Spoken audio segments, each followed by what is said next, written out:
Hey guys, welcome to Screenshots Casual Talk. Today I'm going to talk about Game of Thrones Season 2. Now, if you haven't seen Game of Thrones Season 2, do not watch this review because it will contain spoilers.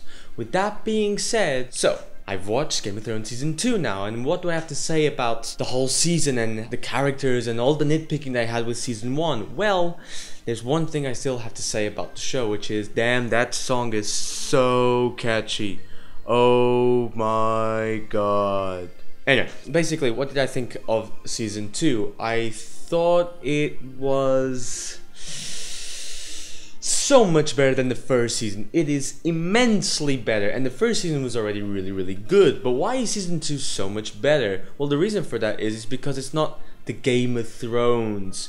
Because it doesn't deal with the politics as much. It doesn't deal with all the backstabbing and all the, ooh, what about this, and ooh, what about that, and all those little games that you have in Season 1. It focuses so much more with the characters, all about the characters. Jon Snow's character, Arya's character, Cersei's character, Joffrey's character, Tyrion's character, all of these characters, you know, Robb Stark and Lord Greyjoy, and all of them. It's really well done, you know, to see how the characters went from good to grey and bad to grey in a way. Jaime Lannister and Cersei Lannister continue to be like the villains of Season 2, but still you got these very interesting aspects of it. Tyrion, he is by far the smartest of the Lannisters, and he has a kind of like a moral side to him, which is really interesting, but you don't know if it's going to be for good. It's more about him and how he deals with the character. And that was interesting, you know, the way that he relates to the whore Shae, and the fact that he is again falling in love with the whore that he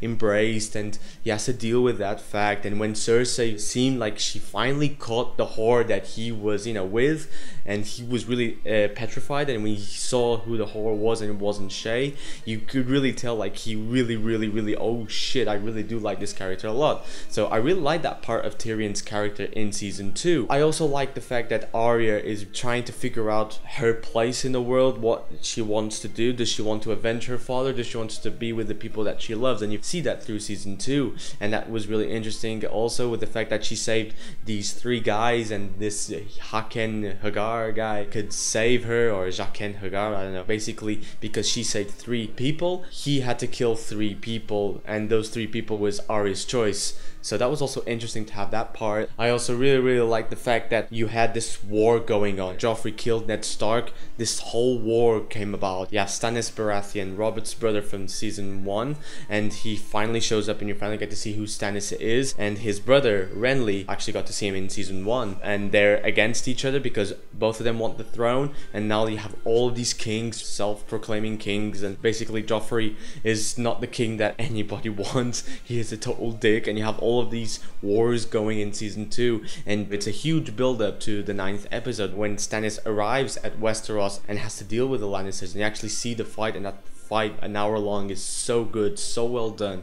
Really like the fact that they really, you know, build that up really well, and all of these characters and all of this going on in Season 2 made me even love the show even more. I was really interested. I wanted to see the next episode straight away. I couldn't wait. I really wanted to see what Jon Snow did after the wall. All of these things was really interesting, and I really got to know characters better, something that, you know, that was missing in the first season. I wanted to see the characters more in Season 1, and now I got to see them. It's interesting because now in Season 2 you also have a lot of love interests, and I'm guessing George R.R. Martin figured out a way to really develop the characters. You got Jon Snow with the woman that he can't kill, and because of that he gets kidnapped by her. The fact that he has never had sex, and she finds that out, she is teasing him and all that sort of thing. I thought that was interesting to see how Jon Snow reacts to that. I also like the fact that Robb Stark also meets a new woman, and he also has to deal with the fact that his mother made a deal with a guy in Season 1 that he had to wed one of his daughters, and now he broke that deal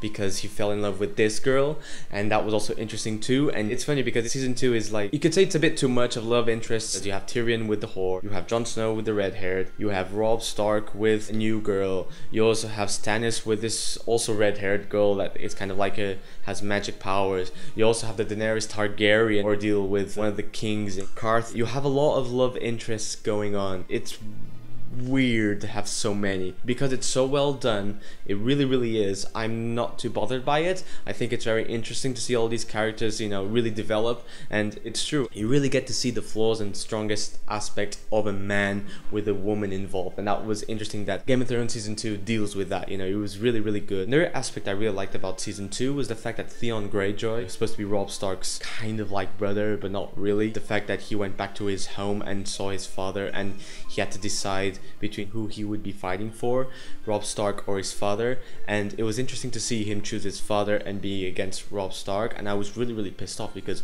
why are you doing that? You know, he's a dick. Your father is a dick. He didn't respect you. He had no fucking love for you. You come back, he doesn't give you any attention, and now you're going to fight against Robb Stark because your dad is being like, you sucks, you know, but we're the Greyjoys, we have honor, we did this, we did that. Just, are you fucking kidding me? Why are you doing that? And it was interesting because he basically wanted the approval of his family, and you could really see how fragile a character he is because he cannot deal with the fact that he doesn't have the approval of his family. He needs it, and he needs it so much, but at the same time he has to deal with the fact that he actually lived with the Starks, who actually were a family to him, and now he's against them, and you do feel that. I do wish it was a little bit better developed. It felt a little bit too much like Anakin Skywalker in the prequels going to the dark side straight away. I know in Game of Thrones you have a more development with Theon Greyjoy. It does have more development, but still it was a bit too quick for my taste.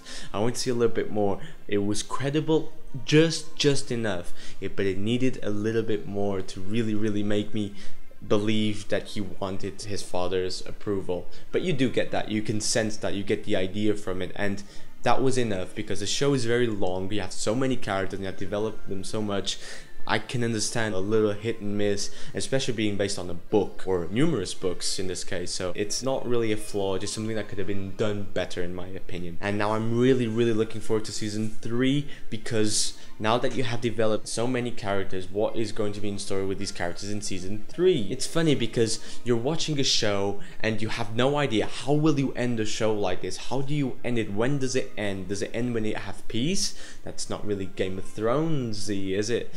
Who wins? Who dies? You know, who gets to live and who doesn't? And how does the story end? Because when you have a show like this, it's very interesting and it's very captivating. How do you end a show like this? I'm really looking forward to how this show is going to end and how George R.R. Martin will end this story, because the way it is now, it's basically all about drama, all about this, and the fact that you have no main character. So what is the purpose? The huge purpose of this show is just to see all these characters interact. That's cool, but how are you going to end on it? You've built so much and it's so good, the quality is so good. How are you going to finish it, you know, off in such a good way? Because it's very difficult for a show as good as this to end as good as this. But yeah, those are basically my opinions of Game of Thrones season 2. I really enjoyed it. I thought it was really good. It was so much better than the first season, and I'm really looking forward to season 3 and the upcoming 9th episode of season 3. I don't know what happens, but I was on Facebook when everybody saw it and it was a huge deal, so I'm gonna see what that's all about, and I'll be in touch with you again for the season 3 review. Until then, I'll be watching more Game of Thrones, so hope you enjoyed my review. Don't forget to subscribe. I'm looking forward to reading your comments below, especially in a show like this, like Game of Thrones, that you can talk so much about. I really want to hear what you have to say, if you agree or disagree with my opinions, you know, so please write your comments. You have 3 more videos here on my right hand side. You also have all the links for the Facebook page, Twitter page, and the blog, so go check them out. And yeah, see you guys in the future, and until then, these are my personal opinions.